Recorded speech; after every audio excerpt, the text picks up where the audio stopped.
querida audiencia, ya regresamos. Bueno, otra pregunta, ¿no? ¿La grieta o digamos las disputas por cuestiones políticas aseveran la violencia entre los argentinos será una causa de mala convivencia entre nosotros? Bien. La grieta. Esta famosa grieta Sí, que sobre los kirchnerismo, medios, antikirchnerismo, sí, peronismo, antiperonismo, que existió siempre, macrismo. ¿no? Sí, a ver,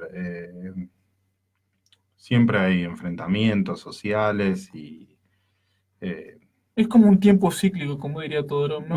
Antes era realistas con naturales, unitarios, federales, el Partido Autonomista Nacional con el pueblo, y bueno, y podemos seguir, ¿no? Irigoyenismo. sí.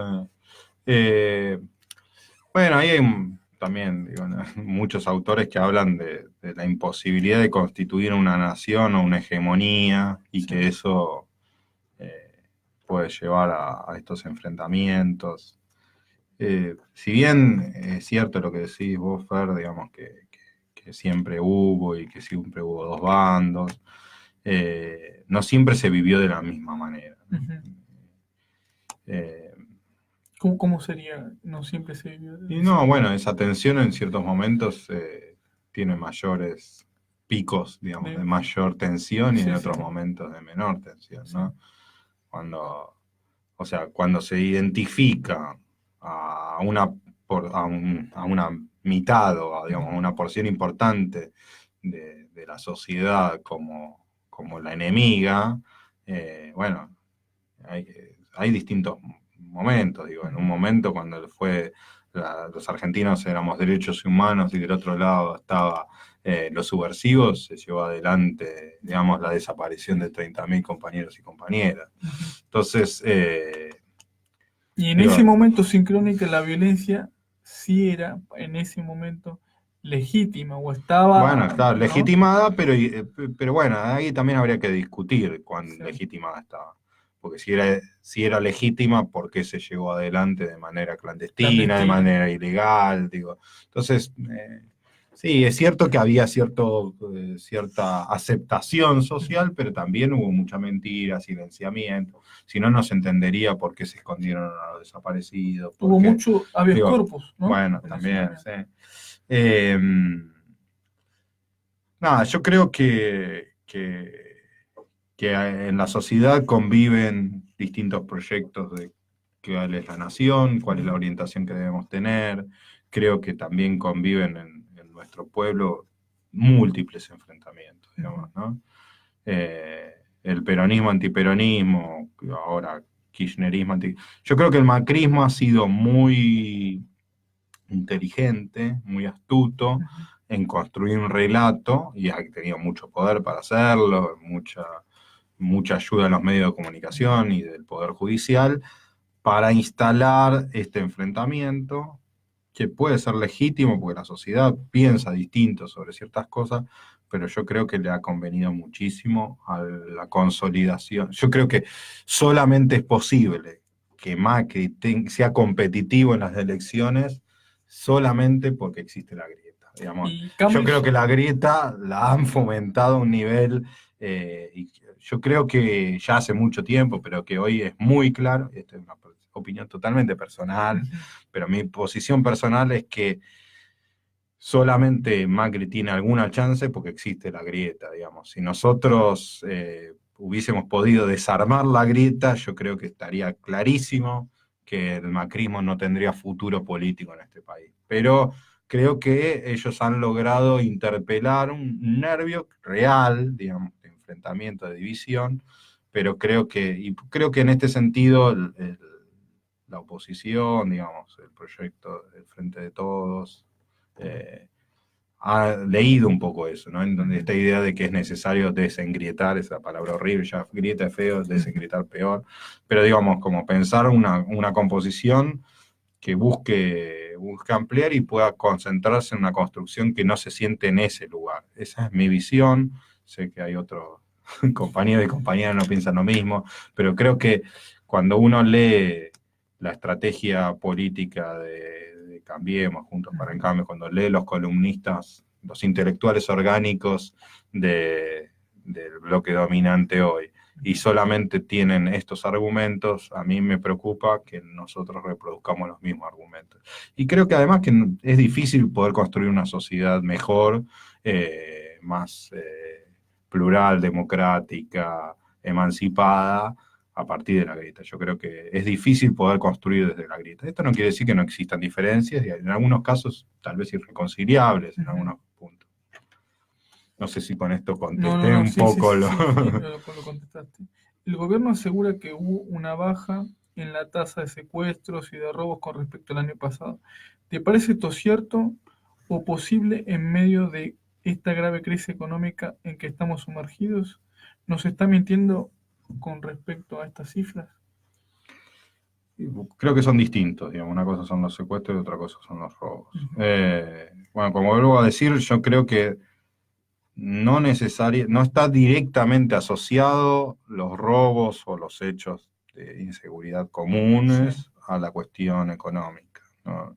Obviamente están vinculados, pero no es una asociación directa. Con esto no estoy diciendo que no existan, y en muchos casos han aumentado, y han aumentado los arrebatos según ciertas cifras. También ahí tenemos otro problema, que no tenemos buenas cifras, no tenemos datos confiables en general, ya expliqué un poco por qué sucede eso.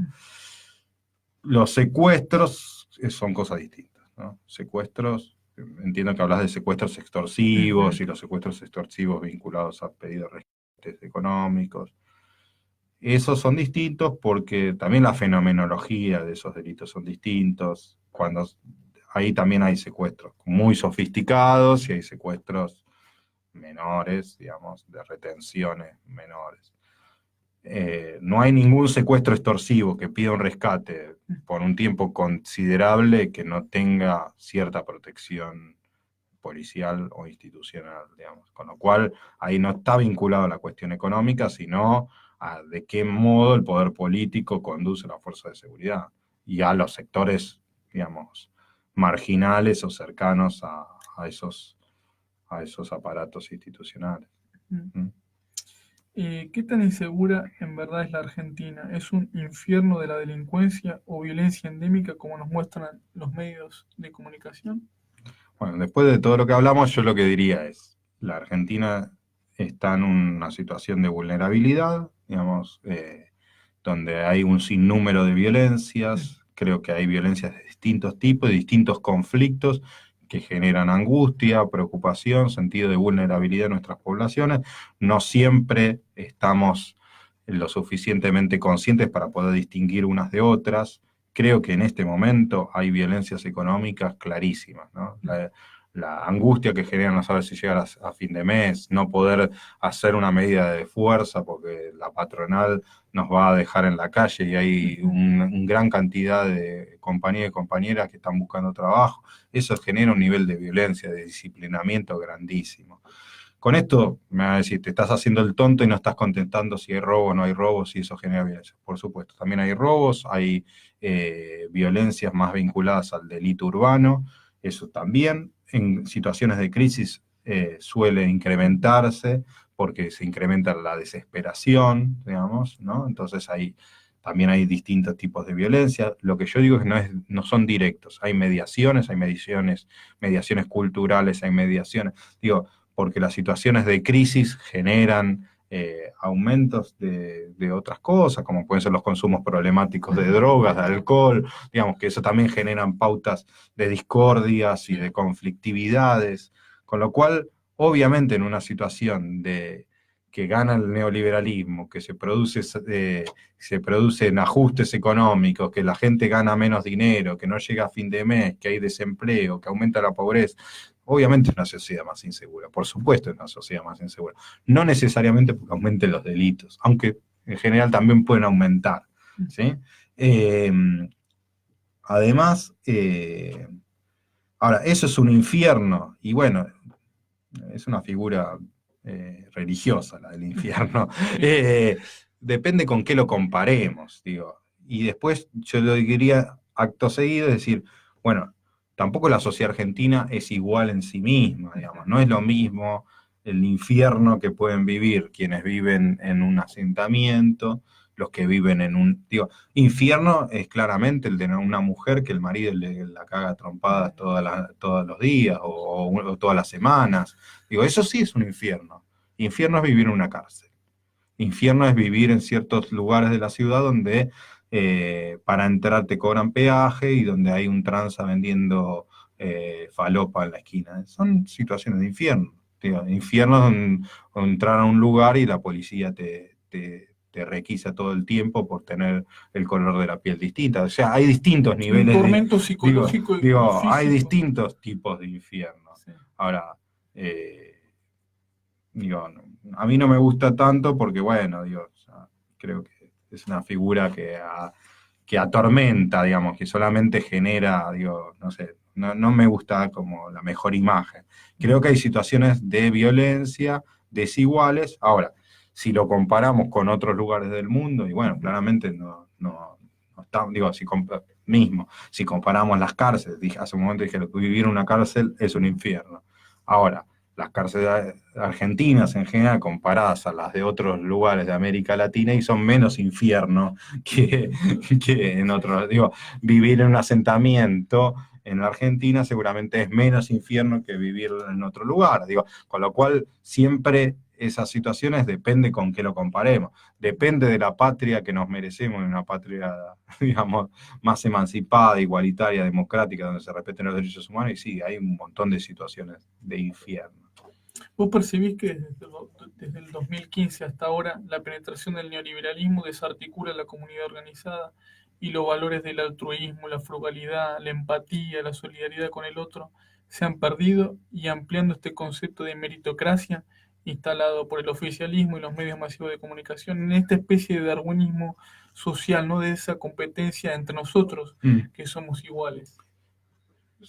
Sí, digamos, creo que el neoliberalismo y el macrismo, la ideología liberal en general se asienta en lo individual, en el individualismo exacerbado, y que, digamos, sí, que desprecia, en algunos casos desprecia, en algunos momentos busca romper adrede, pero toda organización popular y toda organización y todo proyecto colectivo. El ejemplo más claro es, a mi criterio, ¿no? Es que si llegan a ganar de vuelta Juntos por el Cambio, lo han dicho en todos lados, se viene una reforma previsional.